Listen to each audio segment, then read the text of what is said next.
అంటే ఇలా జరుగుతున్న ఈ క్రమంలో ఉమ్. మీరు దీని తర్వాత అంటే ఈ క్రియాయోగం ఇది కాకుండా వేరే విధంగా ఉంది ఇంకా నేర్చుకోవాలని మీకు ఎందుకు అనిపించింది? అటువైపు ఎందుకు వెళ్ళారు? ఇప్పుడు లోకంలో గురువులు, గురు సాంప్రదాయం, పీఠాలు ఇవన్నీ సామాన్యుల యొక్క కష్ట సుఖాలని తీర్చడానికి, ఆధ్యాత్మిక మార్గంలో ప్రయాణించడానికి ఉన్నారు. మరి కుర్తాళ పీఠమే మాది. మరి అది అందరికీ సంభవం కాదు. నాకు భగవంతుడు ఇచ్చిన బాధ్యత అనుకోవచ్చు, గురువులు ఇచ్చిన బాధ్యత. గురువులకే కష్టాలు ఎందుకు వస్తున్నాయి చివరి దశలో? ఎస్పెషల్లీ మొదటప్పుడు బాగానే ఉంటుంది, కానీ గురువు అనేటువంటి వాళ్ళకు కూడా చివరి దశలో కష్టాలు ఎందుకు వస్తున్నాయి? మా గురువులు ఇద్దరు కూడా వాళ్ళ కష్టాలు మరి బయటవాడికి చెప్పరు కాబట్టి నాతో చెప్పుకున్నారు. నేను అది చూసిన తర్వాత తొందరపడకుండా ఇలా మనం ఏదో కొంత తెలిసి ఎవరినో శిష్యుల్ని మనం కూడా గ్యాదర్ చేద్దాం అనేటువంటి మాట వదిలేసి సంపూర్ణ పరిజ్ఞానం పొందాలి, ఇంకా మనం తెలుసుకోవాల్సింది ఉంది. ఎందుకంటే ఈ గురువులకు కూడా కష్టాలు ఎందుకు వస్తున్నాయి, ఏదో ఉంది మరి దాంట్లో రహస్యం. అందుకోసమని ఆ అన్వేషణలో భాగంగా నేను ఇంకా సాధనని కొనసాగించాను. అదే సూర్య విజ్ఞానము అవన్నీ నేర్చుకోవడానికి ప్రేరణ ఇది. ఎంతోమంది సాధన చేసుకుంటూ వెళ్ళిపోతున్నారు, కానీ వారి యొక్క అనుభవాలను కానీ వారు నేర్చుకున్న దాన్ని ఒక పుస్తకాల రూపంలో, గ్రంథం రూపంలోనూ తీసుకొచ్చేవాళ్ళు చాలా అరుదుగా ఉంటారు. కానీ మీరు ఎప్పుడు ఈ గ్రంథాలు దాదాపు ఇప్పటికి 22, 23 34 గ్రంథాలు రాశానండి. 34 గ్రంథాలు రాశారంటే అంటే మీరు ఎప్పుడు దీన్ని మొదలు పెట్టారు?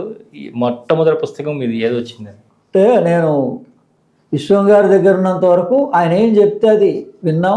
ఆయన చెప్పిన పుస్తకాలన్నీ ఏ చదవమంటే 108 ఉపనిషత్తులు కూడా అధ్యయనం చేయడం జరిగింది. ఆ తర్వాత ఆయన సిద్ధి పొందిన తర్వాత మోహన్ గారి దగ్గర కూడా పరాశక్తి క్రియాయోగాది తెలుగులోకి అనువదించాం అంతే. ఆయనేమో మరి హిందీ, ఇంగ్లీష్లో రాశారు కాబట్టి తెలుగులో వాళ్ళకి కావాల్సి వచ్చింది అనువాదం చేసాం మొట్టమొదటిలో. కానీ మొట్టమొదటి పుస్తకం నిత్య నవధ్యాన మాలిక అనే పుస్తకాన్ని నేను రాయడం జరిగింది. దాని తర్వాత మళ్ళా కొంత గ్యాప్ అయిందా అంటే అది 9 శ్లోకాలు నిత్య నవధ్యాన మాలిక. అంటే గురుగారు ఉన్నప్పుడే 9 శ్లోకాలు సూచించారు, వాటికి వివరణ నేను రాశాను శ్రీ విద్యా ప్రకారంగా. ఓకే. ఆ 9 శ్లోకాలు చదువుకొని ఆ 9 శ్లోకాలతో ఉంటే కూడా యోగాభ్యాసం వచ్చేస్తుంది. అంత సింపుల్గా రాయడం జరిగింది. దాని తర్వాత 16 నుంచి స్తోత్ర విజ్ఞానం అనేటువంటి పుస్తకాలని 6 పుస్తకాలు. ఎందుకంటే అందరూ స్తోత్రాలు చదువుతున్నారు, ఈ స్తోత్రాల్లో ఉన్నటువంటి విజ్ఞానం ఏంటి, వాదిత్య హృదయం ఉంది, ఇలా అనేక స్తోత్రాలు. అందుకని ఆయా స్తోత్రాల యొక్క విజ్ఞానం, యోగం, రహస్యం ఏంటి, దీని ద్వారా మనం శారీరక మానసిక సమస్యలు ఎలా తొలగించుకోవచ్చు, ఇది ప్రధాన ఉద్దేశంతో ఆయా పుస్తకాలన్నింటినీ 16 నుంచి ఆరంభం చేసి రాయడం జరిగింది.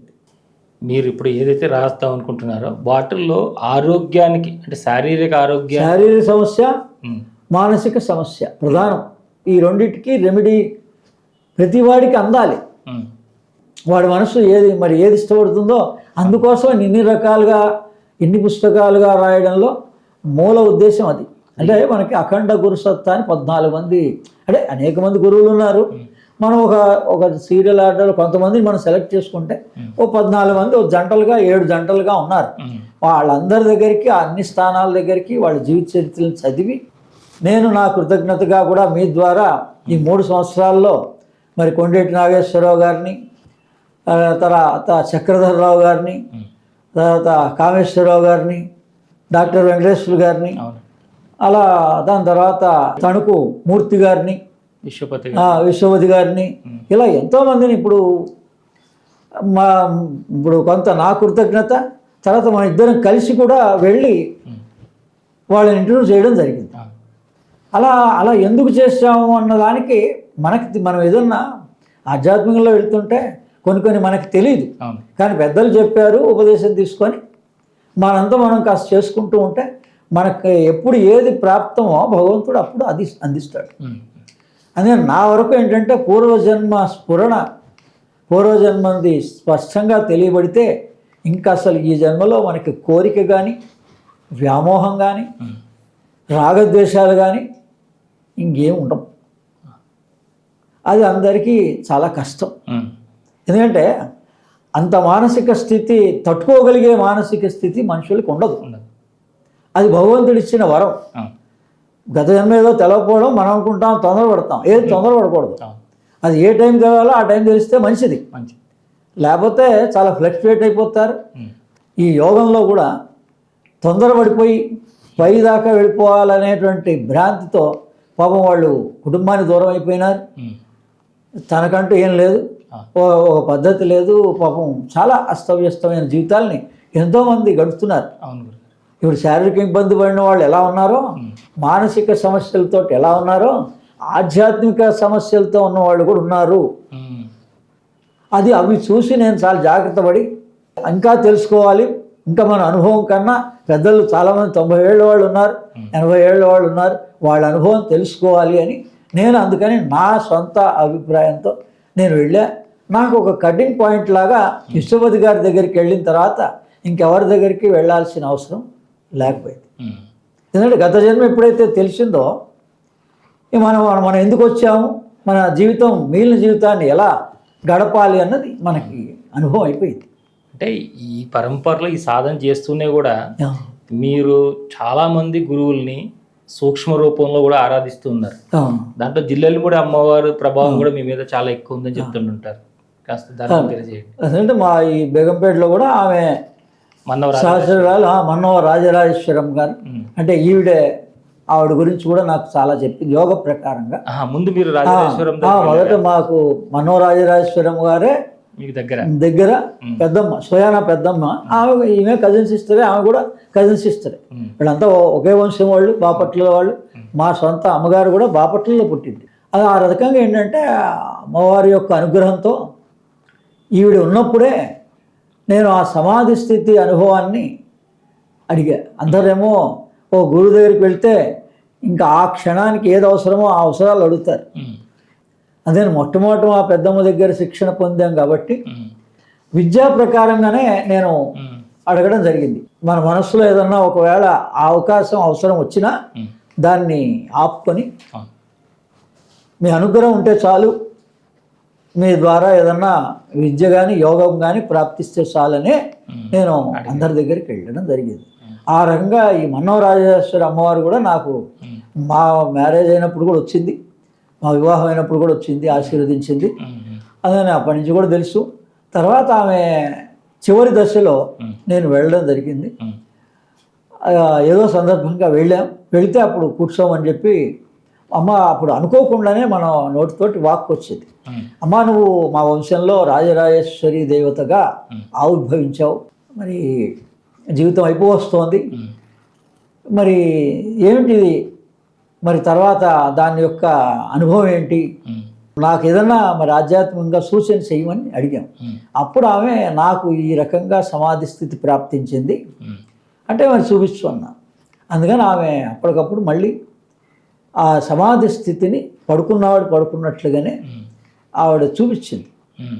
అంటే యోగ నిద్ర మామూలుగా ఇప్పుడు మనకు తెలిసింది. ఈ పుస్తకం రాసినప్పుడు ఆదిశంకరాచార్యులు సౌందర్యలహరి రాసినప్పుడు యోగ తారావళిలో ఈ రాజయోగం యొక్క సారాంశమే యోగ నిద్ర. అందుకని ఆ యోగ నిద్ర మనం గనక ప్రాక్టీస్ అవ్వగలిగితే, ప్రతిరోజు నిద్రని యోగంగా మార్చుకుంటే మనందరికీ కూడా సంసారంలో ఉన్నవాళ్ళం ప్రతివాడికి ధ్యానం చేసుకోవాలో గంట కూర్చోవాలని కుతూహలం ఉంటుంది. కానీ అందరికీ ఎందుకు సాధ్యం కాదు, కానీ సాధ్యమే. ఎలా అంటే మీ నిద్రని మీరు 8 గంటల నిద్రని మీరు తగ్గించుకోగలిగితే మీరంతా సాధనే. ఇదే యోగంలోని రహస్యం. దీనికోసం గురువుని శరణాగతి పొందితే తప్ప ఆ టెక్నిక్స్ని ఏ గురువు చెప్పలేదని వాళ్ళని అనుకోకూడదు. ఎందుకంటే అటువంటి కృతజ్ఞతా భావన శరణాగతి పొందినటువంటి వాళ్ళకి అప్పుడు జీవితం అనేటువంటిది చాలా సాక్షి స్వరూపంగా. ఇప్పుడు మీ దగ్గరే మొన్న ఒక కండక్టరు మరి సతీష్ సంతోష్ అనేటువంటి అతను సాక్షిగా ఎలా ఉండాలో చెప్పాడు. నేను కూడా ఆ వీడియోని నాకు కూడా గురువులు ఇది చూడు మళ్ళీసారి అని చెప్పారు. అంటే ఆయనకి ఈ సాక్షి భావన ఎలా పట్టుకోగలిగాడు. నాకైతే అనిపిస్తుంది భగవంతుడి కాలంలో ఇంటర్నెట్లోనే మనకు కావాల్సిన అన్ని అందిస్తున్నాడు మన సెల్లోనే. అవును. ఒక్క వీడియో, ఒక్క పుస్తకం జీవితాన్ని మారుస్తుంది. మరి ఆ దిశలో ఎవరు ప్రస్తుతం ఇక్కడ మనం కనిపిస్తున్నటువంటి వాళ్ళల్లో ఆ ప్రయత్నం ఉందా లేదా మనం చెప్పలేము. కానీ విదేశస్తులకు మాత్రం ఈ అవసరం వచ్చింది. వాళ్ళున్న పరిస్థితులకి వాళ్ళు పాపం ఎన్నో ఆశలతో వెళ్ళారు. అది ఎంతో మరి ఇప్పుడు ఆ కష్టాలు మనం అనుకుంటున్నాం ఇక్కడ, మనకన్నా కష్టాలు విదేశాల్లో పొందుతున్నారు. అందుకని వాళ్ళకి ఇప్పుడు టైం ఉంది. 1 గంట 2 గంటల పాటు రోజులో కూడా వాళ్ళు వినగలుగుతారు, చూడగలుగుతారు. ఒక పుస్తకం ఇస్తే చదవగలుగుతారు. మన దేశంలో వాళ్ళకి మనం పుస్తకం ఇస్తే చదివే స్థితిలో లేరు. అందుకని నా పుస్తకాలన్నీ కూడా ఇప్పుడు ప్రస్తుతం విదేశస్తుల వల్లనే ఈ పుస్తకాలు ప్రింట్ అవుతున్నాయి. అందుకని ఇది యోగంలో మొత్తం రహస్యం అంతా యోగ నిద్ర. అందుకని రోజు నిద్రపోతున్నాం. అవేర్నెస్తో నిద్రపోవడమే యోగ నిద్ర. మనం ఇప్పుడు అజ్ఞానంగా నిద్రపోతున్నాం. తమోగుణం, యోగాన్ని నిద్రని తమోగుణం అంటారు. అందుకని మనం తమోగుణంగా నిద్రపోతున్నాం. తమోగుణంగా మరి ఇప్పుడు ఒక బ్రాహ్మడు అంటున్నారు, నేను పరిశోధన చేసా, ఓ పీఠాధిపతి అంటున్నారు, మరి ఆయనకు ఎందుకు రోగం వస్తుంది? ప్రారంధం పక్క పెట్టండి. ఇది ప్రారంధం వల్ల వచ్చిందనేది నేను అనుభవించి చెప్పాను. ఇది ప్రారంధం వల్ల వచ్చిందా, మన అజ్ఞానం వల్ల వచ్చిందా అని నేను బాగా పరిశీలించుకున్నాను. ఇది మనం మనస్సు మన మాట వినని కారణంగానే వచ్చింది. యథార్థం ఏంటంటే ఎందరో మహానుభావులు తల్లిదండ్రులు కూడా మంచిగా చెప్తారు, కానీ మన మనస్సు అలా వినని కారణంగానే కోరి తెచ్చుకుంటోంది కష్టాలన్నీ. అందుకని జీవితం చాలా హాయి, ఆనందం అండి. అనేక రకాల టెక్నిక్స్ ఏమిటంటే ఉన్నాయి. కానీ మీరు అంత శ్రద్ధా విశ్వాసంతో ఇలాంటి గ్రహణాలని ఆ గురువు దగ్గరికి వెళ్ళి, గురువుని ఫలానా క్షేత్రం దగ్గర కానీ లేకపోతే నదీ తీరంలో కానీ ఎక్కడన్నా మనము దీక్షలోనే మొత్తం అంతా ఉంది. అంటే మనం అంత విశ్వాసంతో వెళ్ళాలి. నేను నా గురువు దగ్గరికి మరి అంత సమర్పణాభావంతో వెళ్ళా. 20 సంవత్సరాల నుంచి ఆయన ఇచ్చిన సాధన చేస్తున్నా. ఈరోజు ఒక మంత్రం చేస్తే ఎన్నిసార్లు చేయాలండి, ఎంతసేపు చేయాలండి అని అడుగుతున్నారు. మరి నేను 25 సంవత్సరాలు వదలలేదు. అవునండి. పట్టుదల ఎప్పుడు వస్తుంది మీకు? మీరు కూడా ఈ గ్రహణ సమయంలో తీసుకుంటే వస్తుంది. మామూలు అప్పుడు మీరు ఆన్లైన్లో తీసుకుంటే ఏమొస్తుంది? రాదది. ఇది ప్రతిదీ కూడా దీక్షలో ఉంటుంది. ఒక ఎగ్జాంపుల్ చెప్తున్నా, మా ఇంటి దగ్గర మా ఆఫీస్లోనే ఉన్నప్పుడు మన హైదరాబాద్కి ప్రధాన క్షేత్రం మహంకాళి, ఉజ్జయిని. ఎవరు చెప్పరు. ఒక రహస్యం ఉంది. ఈ రోగాలు ఎలా తగ్గుతాయి అండి అంటే, మీకు ఏ రోగ సమస్య అయినా ఉండండి, మీరు మహంకాళి, ఉజ్జయిని అమ్మవారి దగ్గరికి వెళ్ళి ఆ అమ్మవారి దగ్గర ప్రార్థన చేసి మీకు అతి త్వరగా మీకు నివారణ కలిగి తీరుతుంది. అందులో ఉండేటువంటి పూజారి పట్టాభి గారు అని చెప్పి మాకు హెచ్ఎల్లో ఉండేవాడు. ఆయన రోజు డ్యూటీ చేసిన తర్వాత సాయంత్రం పూట వెళ్ళి ఆ గుళ్ళో పూజారత్వం చేసేవారు. ఆయన ఒక శిష్యుడిని, ఆ శిష్యుడే ఏమండి గురువుగారు, మరి మీరు పూజారి కదా, నాకు ఉపదేశం చేయండి అడిగాడు. ఆయన తన ఖర్చులతోటి అతను ఆ వ్యక్తిని, వెంకటయ్య అనేటువంటి వ్యక్తిని, అతన్ని మంత్రాలయం తీసుకెళ్ళాడు. మంత్రోపదేశం చేయడానికి గురువు గారే ఖర్చులు పెట్టి మంత్రాలయం తీసుకెళ్ళాడు. చివరి వరకు ఆయనకు కూడా శరణాగతి పొందాడు. ఆ శిష్యుడికి మేమిద్దరం సంస్కారం చేసాం. ఆయన ఏ కుటుంబంలో పుట్టినా ఆయనకి పాదాల దగ్గర ఒకళ్ళు, తల దగ్గర ఒకళ్ళు. ఆయన దేహం వదిలేసినప్పుడు మేము వెళ్ళి ఆ సోల్కి ఏం చేయాలో చేసాం. గురువుకి అంత బాధ్యత ఉంటుంది. అసలు గురువు అనేటువంటి వాడు ఎప్పుడు ఉపయోగపడతాడండి మీకు అంటే, మీరు భ్రమంలో లేకపోతే చిట్ట చివర ఈ దేహంలోంచి జీవుడు సునాయాసంగా బయటికి పోవడానికే ఈ గురువు అనేటువంటి వాళ్ళని పైనుంచి దత్త సాంప్రదాయంగా అనాది కాలం నుంచి భగవంతుడు ఏర్పాటు చేశాడు. గురువు దగ్గర ఏం వరం ఉందండి, ఏం సిద్ధులు ఉన్నాయి అని మీరు అడిగారు కదా. అందుకని ఈ మృత్యుంజయం అనేటువంటి దాన్ని అవగాహన చేసుకోవడమే మొట్టమొదటి బాధ్యత. 2 మంత్రాలు అందరికీ కామన్గా ఉపదేశిస్తారు. గాయత్రి మంత్రము, మృత్యుంజయ మంత్రం. ఏంటండి అంటే, మీరు జీవితకాలం ఉన్నంతకాలం హాయిగా ఆనందంగా మీ జీవితం ఏ ప్రాంతంలో ప్రపంచంలో ఉన్నా మీ ప్రాణశక్తి బాగుండడానికి కోసమని గాయత్రి మంత్రం. రెండవది, దేహం వదిలేటప్పుడు మీరు ఎలా జీవించారు, కోటీశ్వరుడుగానా, ఈ మధ్యలో జీవితం గురించి ఎవరో రాసి పెట్టి ఉంటే అలాగే జరుగుతుంది. మనం ఏది తొందరపడినా ఏం లేదు, అవన్నీ అవసరం లేదు. కానీ మనకి ఈ జ్ఞానం దేనికి ఉపయోగపడుతుంది? మానవుడిగా మనం పుట్టి ఏం సార్థకత పొందాలి అంటే అసతోమ సద్గమయ, తమసోమ జ్యోతిర్గమయ, మృత్యోర్మ అమృతంగమయ. ఇది వేద వాక్యం, వేద ప్రామాణికమైనటువంటి వాక్యాలు. బృహదారక ఉపనిషత్తులో రాసినటువంటిది. ఇదే యూనివర్సిటీస్లో ఎంబ్లంలో ఇప్పుడు మనం ఏదైతే మరి ఒక్కో దానికి ఎంబ్లం పెట్టుకుంటారో సంస్థకి, ఈ విద్యా సంస్థలకి ఆ ఎంబ్లంలో ఏర్పాటు చేశారు.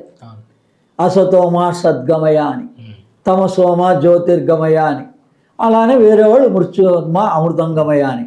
అందుకని ఇవి 3 మాటలు తెలుసుకోవడానికే భూమి మీదకి వచ్చాం మనం. మన అజ్ఞానం మనం తొలగించుకోవడానికి, ఆ జ్యోతిని జయించుకోవడానికి. మూడోది మృత్యు భయం నుంచి బయటపడ్డాలి. అది భయమే. నేను నా అనుభవంలో మేము యోగంలో ఈ దేహంలోంచి బయటకు వచ్చి మళ్ళీ దేహంలోకి రావడం కూడా విశ్వం గారి యొక్క మార్గంలోను, యోగి మోహన్ గారి మార్గంలో యోగాభ్యాసం చేసినప్పుడు ఆయా ప్రక్రియల ద్వారా ఆ యోగ నిద్రలో అది మేము అనుభవం పొందాం. దేహానికి విభిన్నంగా మనం మన దేహాన్ని మనమే చూసుకోవడం. అంటే మీరు మన్నవ రాజరాజేశ్వరమ్మ దగ్గరికి వెళ్ళిన ఆమె దగ్గర కూడా ఆమె కూడా ఈ సమాధి స్థితిని చూపించారు. అంటే ఇప్పుడు ఈ దూదిలాగా, ఇప్పుడు ఇదే ఉంది, ఒక దూదిలాగా ఎలా ఉంటుందో ఆ పాదాలని దేహాన్ని స్పృశిస్తే ఆ రకంగా ఉంది ఆ స్థితిలో. అది స్థితి మనం కోరితే రాదు. ధ్యానం స్థితి, సమాధి స్థితి. అది యోగులు మహానుభావులకి వాళ్ళకి అలా ప్రాక్టీస్ అయింది. అది మనందరికి కూడా చివరిలో వస్తుంది ప్రతి మనిషికి. అంత సులభమైన ఆనందకరం అది. అందుకని చివరిది ఆనందకరమైందండి. ఈ జీవుడు దేహం లోపల నుంచి బయటికి వెళ్ళడం అనేది ఆనందకరం. ఎందుకంటే ఈ కర్మ అయిపోతుంది. కర్మ అంటే బరువు. మీ బరువు లేకపోతే ఇప్పుడు పక్షి ఎలా అయితే హాయిగా విహరిస్తోందో, మనం ఏరోప్లేన్లో వెళ్ళినప్పుడు ఎలా అయితే ఆనందం పొందుతామో, రాకెట్లో వెళ్ళినప్పుడు ఎలా చెప్పిందో ఆవిడ, ఆ రకంగా ప్రతి జీవుడికి ఈ దేహంలోంచి దేహం వదిలేటప్పుడు ఆ స్థితి వస్తుంది. అప్పుడు సహాయపడేవాడే గురువు. ఈ గురు మంత్రం. ఇంకా అప్పుడు మీరు ఏం చేయాలి? ఏం చేయక్కర్లే. మీకు బాగాలేదు అంటే హాస్పిటల్లో ఉండకూడదు. ఎప్పుడు కూడా ఆ బాగాలేదు అని అంటే చివరి దశలో వీళ్ళకి 7 రోజుల ముందు తెలుస్తుంది. భాగవతం చదువుతూ ఉంటే వింటే చాలంతే. ఇంత సులభం. నార్త్ ఇండియాలో ఉందండి ఈ సాంప్రదాయం, మనకి లేదు. అక్కడ భాగవత సప్తాహాలు జరుగుతూ ఉంటాయి. ఎందుకు అంటే ఎప్పుడు ఆ చివరి 7 రోజుల్లో ఎవరికి తెలియదు. అందుకని అది వింటూ ఉంటాడు, వీడి పని వీడు చేసుకుంటూ ఉంటాడు. చివరి దశ వస్తుంది, అప్పుడు పని చేయడానికి ఏం లేదు కదా. ఒక వయసు వచ్చాక 70 ఏళ్ళు పోనీ 70 ఏళ్ళు వచ్చిన తర్వాత మీకు చేసేది ఏం లేదు కదా. హాయిగా వింటూ ఉండండి. రోజు అధ్యాయం వినండి, 1 గంట వినండి చాలు. ఏదో ఒక వారం చివరి వారం అవుతుంది మనకి.